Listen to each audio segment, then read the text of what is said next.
اعوذ باللہ من الشیطان الرجیم بسم اللہ الرحمن الرحیم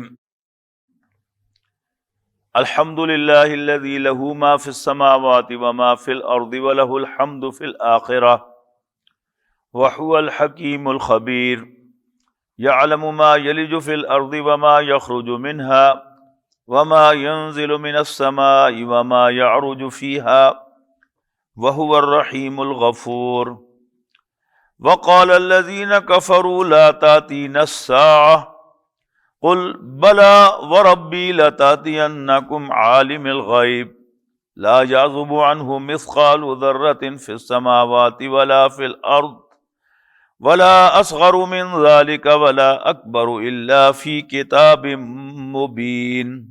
سورۃ سبا ہم اس کا آغاز کر رہے ہیں، اور اس کا آغاز کلمہ الحمدللہ سے ہو رہا ہے۔ قرآن مجید میں ہر 8 پاروں کے بعد کوئی سورت کلمہ الحمدللہ سے شروع ہوتی ہے۔ ذہن میں لائیے کہ 8ویں پارے میں بلکہ 7ویں پارے میں سورت انعام شروع ہوئی الحمدللہ کے کلمات سے، اور بالکل آغاز میں سورت فاتحہ الحمدللہ کے کلمہ سے شروع ہوئی۔ پھر 8 پاروں کے بعد 8ویں پارے میں 7ویں پارے میں سورت انعام الحمدللہ سے شروع ہوئی۔ پھر 15ویں پارے میں جا کر سورت کہف الحمدللہ کے کلمے سے شروع ہوئی۔ اس کے بعد پھر یہ 2 سورتیں اکٹھی آ رہی ہیں جن کا آغاز الحمدللہ سے ہو رہا ہے۔ الحمدللہ عظیم کلمات میں سے ایک کلمہ ہے۔ ساری حمد، ساری تعریف اللہ کے لیے ہے۔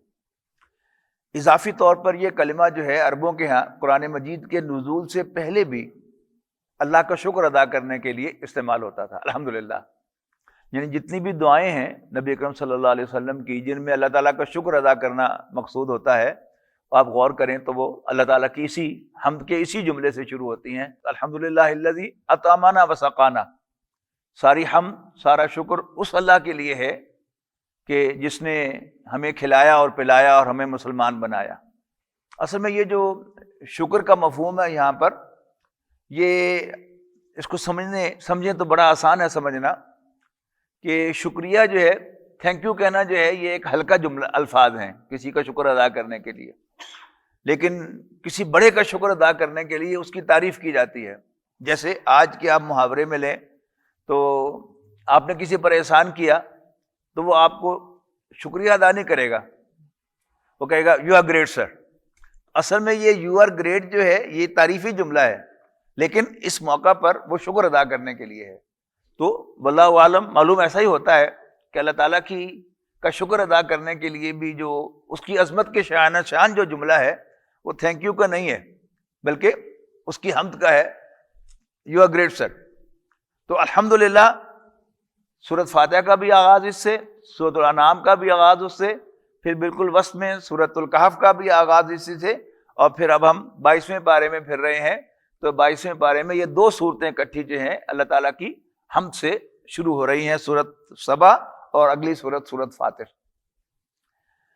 فرمایا الحمدللہ الذی لہ ما فی السماوات وما فی الارض۔ ساری تعریف اس اللہ کے لیے ہے کہ جس کا ہے سب کچھ جو آسمانوں میں ہے اور زمین میں ہے۔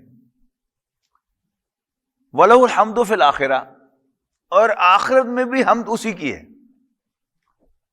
اور اس پر نبی اکرم صلی اللہ علیہ وسلم کا فرمان ہے کہ آخرت میں حمد کا جو جھنڈا ہوگا وہ میرے ہاتھ میں ہوگا، اور آخرت میں اللہ تعالیٰ کی جو حمد میں کروں گا، جو تعریف میں کروں گا، وہ میں آج نہیں کر سکتا۔ اس لیے کہ ہر انسان اپنی ذہنی سطح کے مطابق کلام کرتا ہے اور اپنے علم کے مطابق کلام کرتا ہے۔ جوں اللہ تعالیٰ کی نعمتوں، اس کی عظمتوں کا انکشاف ہوگا ہمارے ذہنوں میں، اتنے ہی پروپورشنیٹ ٹو دیٹ ہم اللہ تعالیٰ کی تعریف کریں گے۔ تو اللہ تعالیٰ کی جو کلمات اور اللہ تعالیٰ کی جو عظمتیں اس دن ظاہر ہوں گی وہ آج ظاہر نہیں ہے، تو ظاہر بات ہے کہ وہ تعریف آج نہیں ہو سکتی۔ تو سب سے پہلی بات تو یہ ہے کہ اس دن سارے ہی اللہ تعالیٰ کی حمد کریں گے، لیکن حمد کرنے والوں کے موری نبی اکرم صلی اللہ علیہ وسلم ہوں گے، ان کے ہاتھ میں حمد کا جھنڈا ہوگا، اور آپ فرماتے ہیں کہ اس دن جو حمد میں کروں گا وہ میں آج نہیں کر سکتا۔ تو وَلَهُ الْحَمْدُ فِي الْآخِرَةِ، اور اسی کی حمد ہے آخرت میں بھی، وَهُوَ الْحَكِيمُ الْخَبِيرُ، اور وہ دانا، حکمت والا اور ہر چیز سے خبردار ہے۔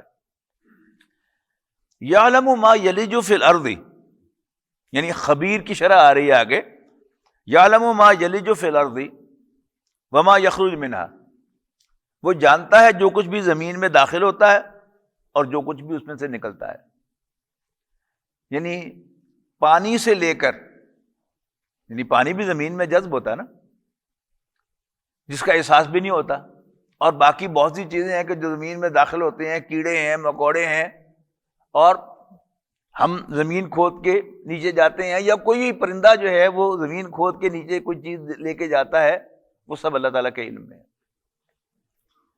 وما یخرج منہا، اور جو کچھ بھی اس میں سے نکلتا ہے، پودے اسی زمین میں سے نکلتے ہیں، کیڑے مکوڑے اسی زمین میں سے نکلتے ہیں، اور نمکیات جو ہیں جن کو پودا جو ہے وہ جڑ کے ذریعے سے ابزارب کر کے اوپر لے کے جاتا ہے، وہ سب کا سب اللہ تعالیٰ کے علم میں ہے۔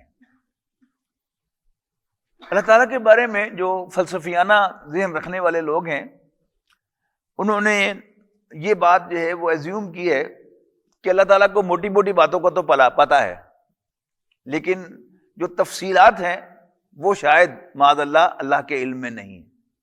تو قرآن مجید ایک سے زیادہ مقامات پر، یعنی سورہ حدید میں بھی یہی الفاظ ہم پڑھیں گے 27ویں پارے کے آخر میں جا کر کہ یعلم ما یلج فی الارض وما یخرج منها وما ينزل من السماء وما يعرج فيها وهو معكم اينما كنتم والله بما تعملون بصیر، وہ جہاں بھی تم ہوتے ہو تمہارے ساتھ ہوتا ہے، اور جو کچھ بھی تم کرتے ہو اللہ تعالیٰ اس کو دیکھتا ہے۔ یہاں یعلم ما یلج فی الارض وما یخرج منها وما ينزل من السماء وما يعرج فيها، اور جو کچھ آسمان سے نازل ہوتا ہے اور جو کچھ آسمان کی طرف چڑھتا ہے، وَهُوَ الرَّحِيمُ الْغَفُورُ، اور وہ بڑا رحم کرنے والا، بڑا بخشنے والا ہے۔ یعنی اگر ہم اس کو اپنے اوپر طاری کریں نا، ان آیات کو، کہ اللہ تعالیٰ کے تو سب کچھ علم میں ہے۔ وہ جو سورۃ بقرہ کے آخری رکوع کی جو پہلی آیت ہے نا، لِلَّهِ مَا فِي السَّمَاوَاتِ وَمَا فِي الْأَرْضِ، اللہ تعالیٰ ہی کا ہے جو کچھ آسمانوں اور زمین میں ہے۔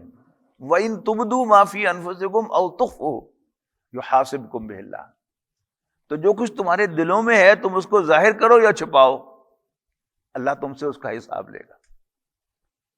اب تصور کیجئے کہ جو میرے دل میں بھی ہے اس کا بھی حساب دینا پڑے، تو پھر تو میرے بخشے جانے کا کوئی امکان نہیں ہے، مجھے جنت ملنے کا کوئی امکان نہیں ہے۔ وہاں بھی فرمایا گیا فَيَغْفِرُ لِمَن يَشَاءُ وَيُعَذِّبُ مَن يَشَاءُ، تو وہ جسے چاہے گا بخش دے گا اور جس کو چاہے گا سزا دے گا۔ تو وہ کیا ہے، ایک ٹھنڈی ہوا جو ہے اس جملے سے آ جاتی ہے کہ اللہ تعالیٰ بخشے گا بھی صحیح۔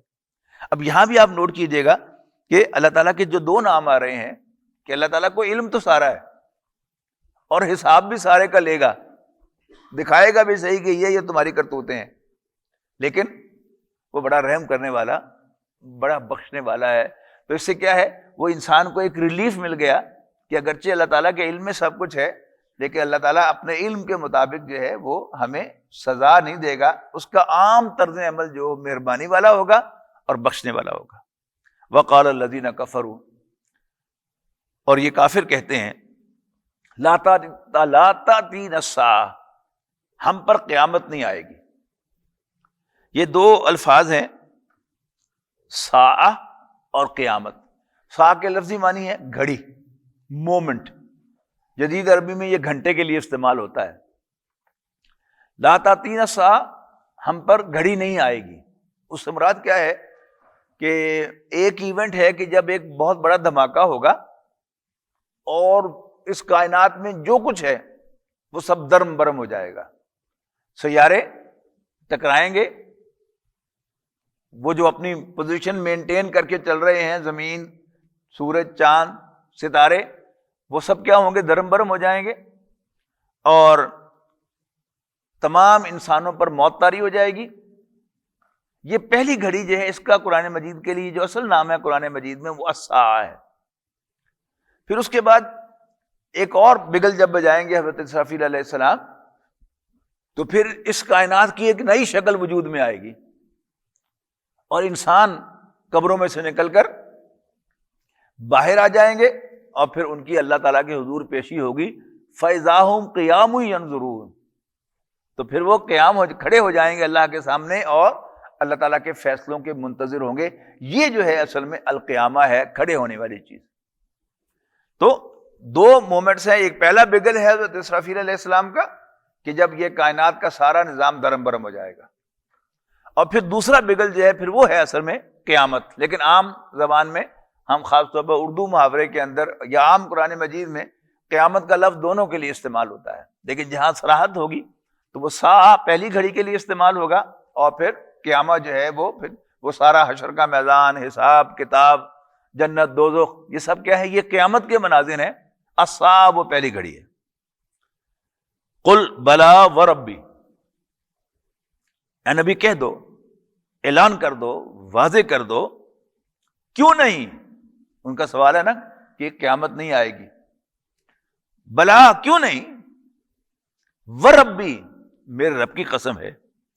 اور اسی ربی کی صفت آگے آ رہی ہے، عالم الغیبی، جو چھپی باتوں کا جاننے والا ہے، غیب کا علم رکھنے والا ہے، اس کی قسم ہے لا تاتینکم، کہ یقیناً وہ ساعہ، وہ گھڑی تم پر آ کر رہے گی۔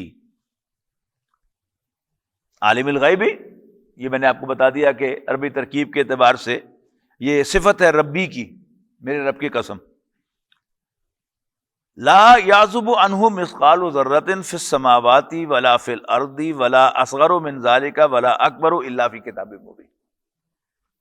یعنی وہی بات جو پہلے کہی گئی کہ جو زمین میں سے نکلتا ہے، جو داخل ہوتا ہے، جو آسمان کی طرف چڑھتا ہے، آسمان سے نازل ہوتا ہے، اس سب کو جانتا ہے۔ وہی بات جو ہے اب ایک اور ڈائمینشن سے بیان کی جا رہی ہے۔ لا یعزب عنہ مثقال ذرۃ، پوشیدہ نہیں ہے اس سے ایک ذرہ کے وزن بھی کوئی شے، فی السماوات ولا فی الارض، نہ آسمانوں میں نہ زمین میں، ولا اصغر من ذالک، اور نہ ذرے سے چھوٹی، ولا اکبر، اور نہ اس سے بڑی، الا فی کتاب مبین، مگر یہ کہ وہ ایک واضح کتاب کے اندر ڈیولی ڈاکیومنٹڈ ہے۔ اب ڈیجیٹل ٹیکنالوجی کے آنے سے پہلے یہ خاصا ایک مشکل کام تھا اس کانسیپٹ کو اپنے ذہن میں ابزارب کرنا، یا اس کو کنسیو کرنا، اس کا کوئی تصور قائم کرنا۔ لیکن جب سے ڈیجیٹل ٹیکنالوجی آئی ہے تو یہ بہت ہی آسان ہو گیا ہے کہ اللہ تعالیٰ کے ہاں ہر چیز جو ہے وہ سافٹ فارم میں پوری طرح ڈاکیومنٹڈ ہو۔ تو آسمان اور زمین کی کوئی شے اللہ تعالیٰ سے پوشیدہ نہیں، ذرہ برابر بھی، خواہ نہ اس سے بڑی نہ اس سے چھوٹی۔ یعنی اب جتنی ہماری ایڈوانسمنٹ ہو رہی ہے علم میں، یہ قرآن مجید کے نزول کے وقت ذرہ جو تھا مٹی کا، وہ سب سے چھوٹی شے تھی۔ اب ذرے کو توڑا تو ہم نے ایٹم دریافت کر لیا، ایٹم کو توڑا تو ہم نے نیوٹرون، پروٹون، الیکٹرون دریافت کر لیے۔ اس کے آگے بھی کچھ اور چیزیں تلاش ہوں جو اس سے بھی چھوٹی ہوں، اب وہ ساری کی ساری اس آیت کے اندر اللہ تعالیٰ نے کور کر دی۔ یعنی انسان کے علم کے اعتبار سے ایٹم اس وقت کیا تھی؟ پوشیدہ شے تھی۔ پھر الیکٹرون پروٹون کی تو بات ہی آپ چھوڑیں، لیکن اللہ تعالیٰ کے لیے تو کوئی شے پوشیدہ نہیں تھی۔ اللہ تعالیٰ کے اس کائنات کے بننے سے پہلے بھی اللہ تعالیٰ کے ہاں وہ سب کچھ ڈاکیومنٹڈ تھا۔ یعنی یہ سب کچھ ایکسیڈنٹلی نہیں ہوا، اللہ تعالیٰ کی پلاننگ کے تحت وجود میں آیا، اور سب کچھ پری ڈاکیومنٹڈ تھا، پہلے سے اللہ تعالیٰ کے ہاں لکھا ہوا تھا۔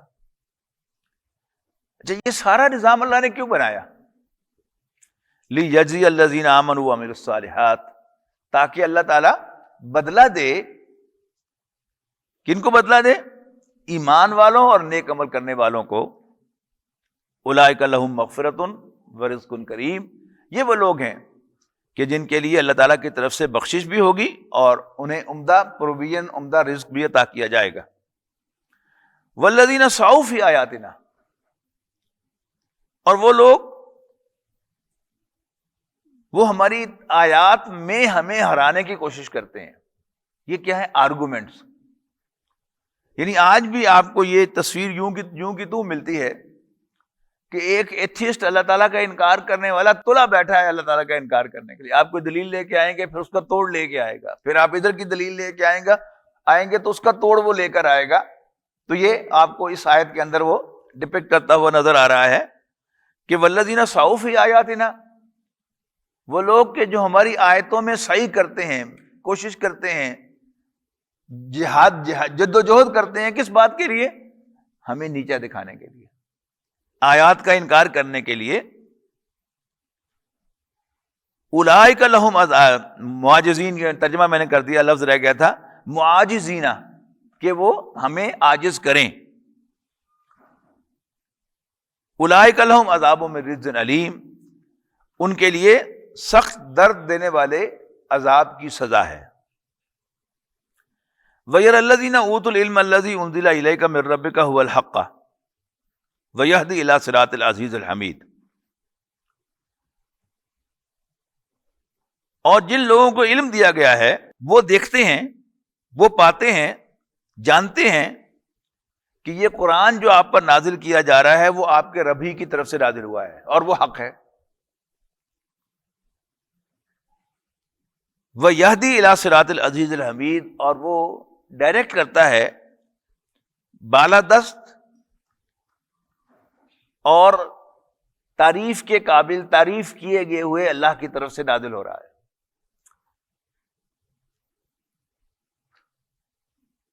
ابتدا میں بہت کم، یعنی جو ماننے والے تھے وہ تو ایمان لے آئے، لیکن درمیانی جو دور تھا نبی اکرم صلی اللہ علیہ وسلم کا، جو سمجھیے کہ 5، 6، 90 سے لے کر اور پھر مکی زندگی کے اختتام تک، قریش جو تھے وہ کافروں میں سے بھی ڈیوائیڈڈ تھے، اس لیے کہ وہ کوئی رائے نہیں بنا پا رہے تھے کہ یہ قرآن کیا ہے، یا نبی اکرم صلی اللہ علیہ وسلم جو باتیں کہہ رہے ہیں یہ کیوں کہہ رہے ہیں. جب وہ کہتے تھے یا ان میں سے کچھ لوگ کہتے تھے ہے جھوٹ ماردا، جھوٹا ہے معاذ اللہ، لیکن ان کا دل نہیں مانتا تھا کہ جس شخص نے 40 سال تک کبھی جھوٹ نہیں بولا، اپنا سودا بیچنے کے لیے بھی جھوٹ نہیں بولا. یعنی آپ میں سے جس شخص کا بھی کوئی یعنی بزنس کا تجربہ ہے، آپ ڈیل بھی کرتے ہیں یعنی بزنس کے اعتبار سے، تو بزنس کے اندر جھوٹ جو ہے وہ ایک لازمی عنصر کے طور پہ موجود ہوتا ہے. لیکن جس شخص نے 40 سال اپنا سودا بیچنے کے لیے بھی جھوٹ نہ بولا ہو، اس کی صداقت کا ایسا نقش ہوتا ہے اس شخص کے دل پر جس نے اس کے ساتھ ڈیل کیا ہو. جس نے صرف سنا سنایا ہو وہ نہیں، جس نے ڈیل کیا وہ کبھی مان نہیں سکتا کہ یہ جھوٹا ہے. یعنی کچھ لوگ کہتے ہیں جھوٹ مار دا، وہ کہتے ہیں نہیں، دل ہی دل میں سوچتے تھے نو یہ کبھی جھوٹا نہیں ہو سکتا، میں نے ڈیل کیا اس کے ساتھ، جھوٹ نہیں بولتا. یہ بات ہوا میں اڑ گئی. پھر کچھ لوگوں نے کہا کہ ایسے بات نہیں بن رہی، جو مخالفین تھے ہے نا، اوپر جو آیا سعوا فی آیاتنا، ہماری آیات میں جھگڑنے کے لیے، اس کو نیچا دکھانے کے لیے زور لگا رہے ہیں، کوشش کر رہے ہیں. وہ دوسرا ویو لے کے آئے کہ اصل میں اس پر جنوں کا سایہ ہو گیا ہے. اب جب یہ کہا جاتا ہے کہ اس پر جنوں کا سایہ ہے تو یہ کیا ہے؟ اس کو ایک الاؤنس دیا جا رہا ہے کہ نہیں یہ جان بوجھ کر ایسا نہیں کر رہا. اس پر جس کسی جن کا یا جنات کا سایہ ہو گیا ہے، اور آپ دیکھتے رہتے ہیں انسیڈنٹس کہ جب جنات کسی کو پوزیس کر لیتے ہیں تو وہ شخص بظاہر ہمارے سامنے بول رہا ہوتا ہے، باتیں کر رہا ہوتا ہے، لیکن اس کے اندر سے جن جو ہے وہ بول رہا ہوتا ہے. اب پھر وہ کہتے تھے دوسرے جو وہ ڈیوائیڈڈ جو تھے کہ نہیں یار کوئی کرنے لی گل کرو، کہ جس شخص پر جنوں کا سایہ ہو، جس کو جنوں نے پوزیس کیا ہو، وہ ایسا ہوتا ہے بھلا.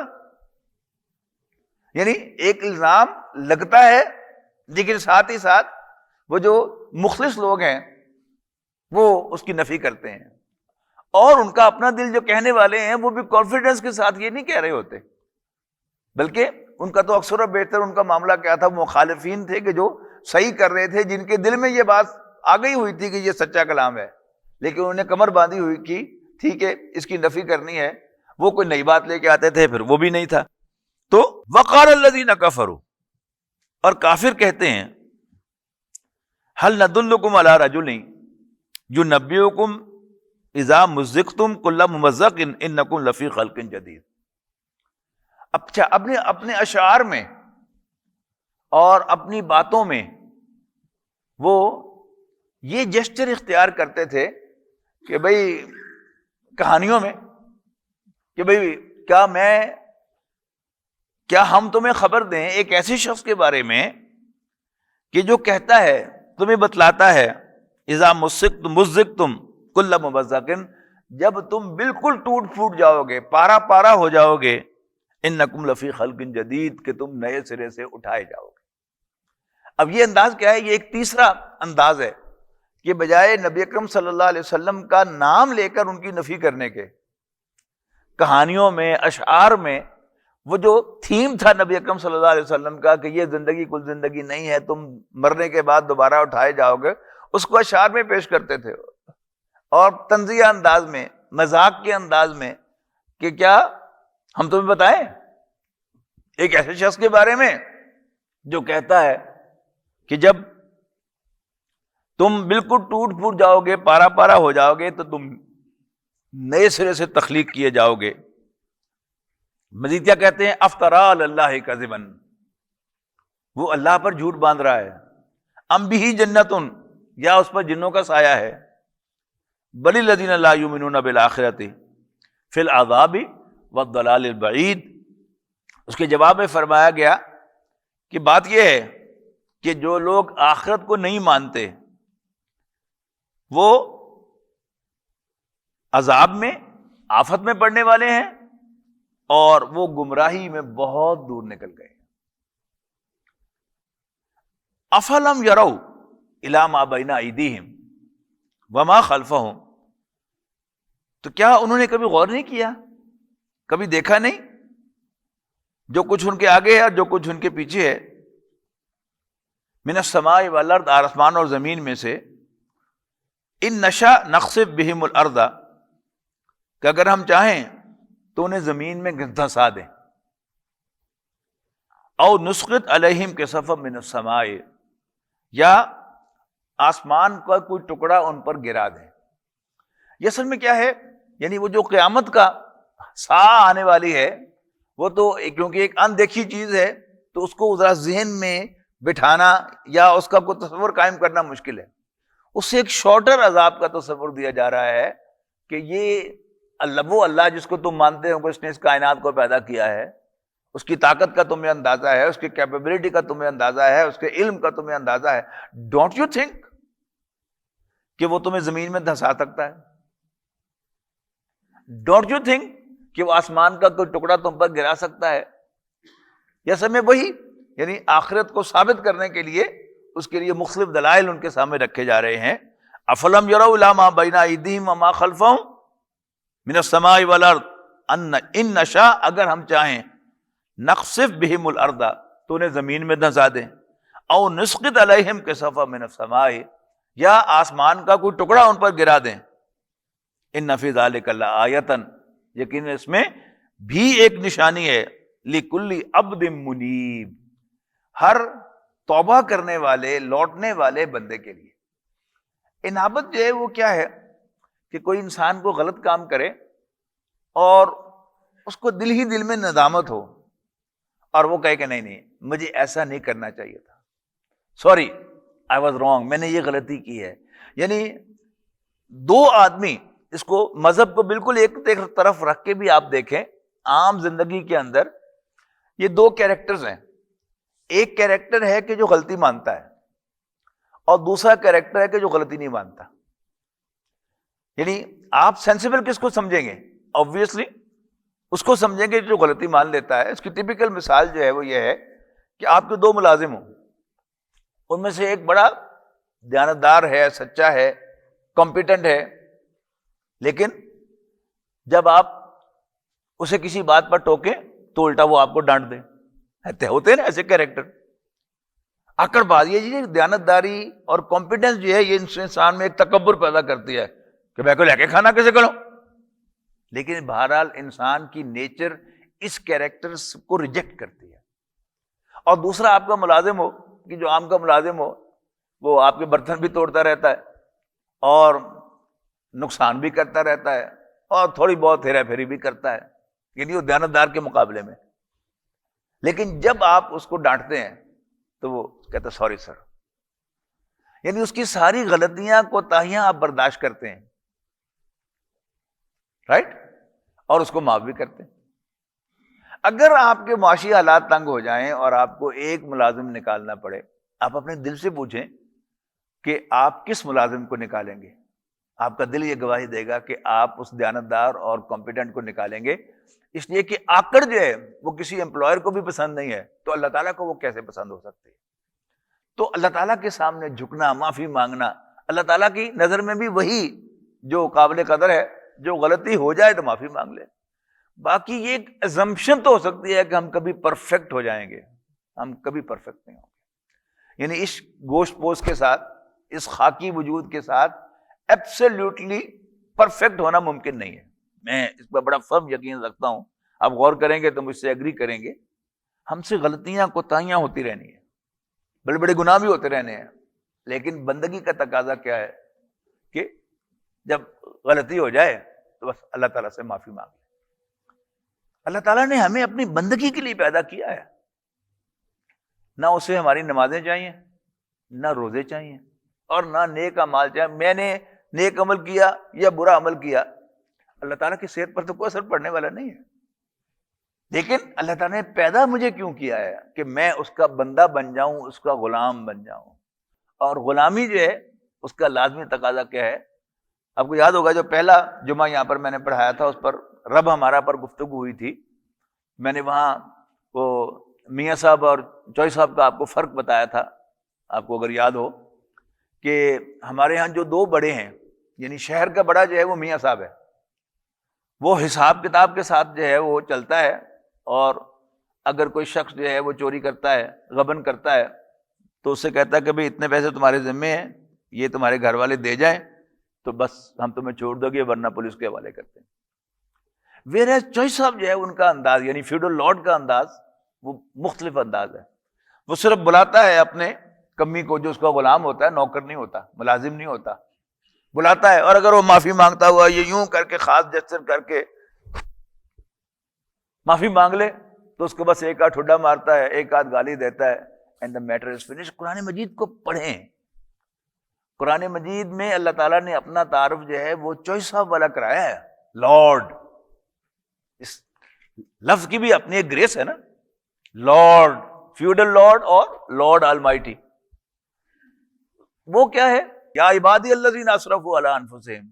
سورہ زمر میں کہا گیا کہ اے نبی کہہ دو، اعلان کر دو، اے میرے وہ بندو جنہوں نے اپنے اوپر ظلم ڈھایا ہے، لا تقنطوا من رحمت اللہ، میری اللہ تعالیٰ کی رحمت سے مایوس نہ ہونا.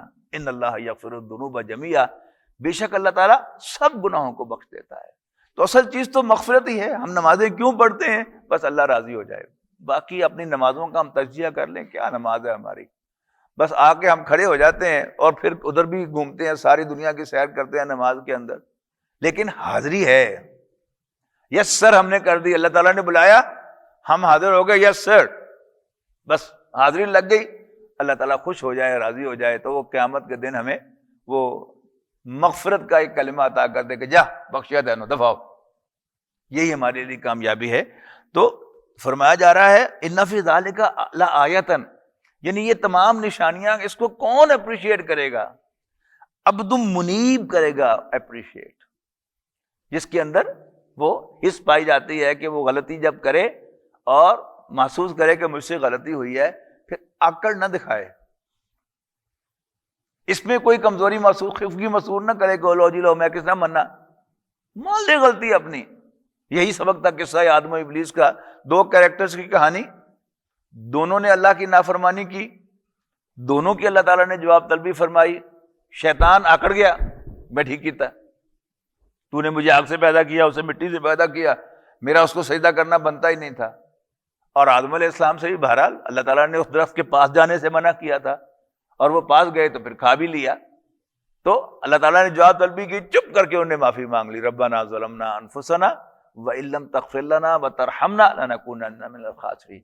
یہاں جس عبد منیب کا ذکر ہے وہ اسلام لانے سے پہلے کا ذکر ہے، کہ جس کا ایٹیچیوڈ جو ہے وہ واپس آنا، معذرت کرنا، ریمورس دکھانا، اس کو اللہ تعالیٰ نے یہ نشانیاں دکھاتا ہے۔ جو آکڑ باز ہے، جو اپنی غلطی تسلیم نہیں کرتا، معافی نہیں مانگتا، وہ کیا ہے، اللہ تعالیٰ پھر اس پر بیان کر دیتا ہے جاؤ دفع ہو جاؤ، تو پھر اللہ تعالیٰ کی وہ موٹی موٹی نشانیوں کو بھی اپریشیٹ نہیں کر سکتا۔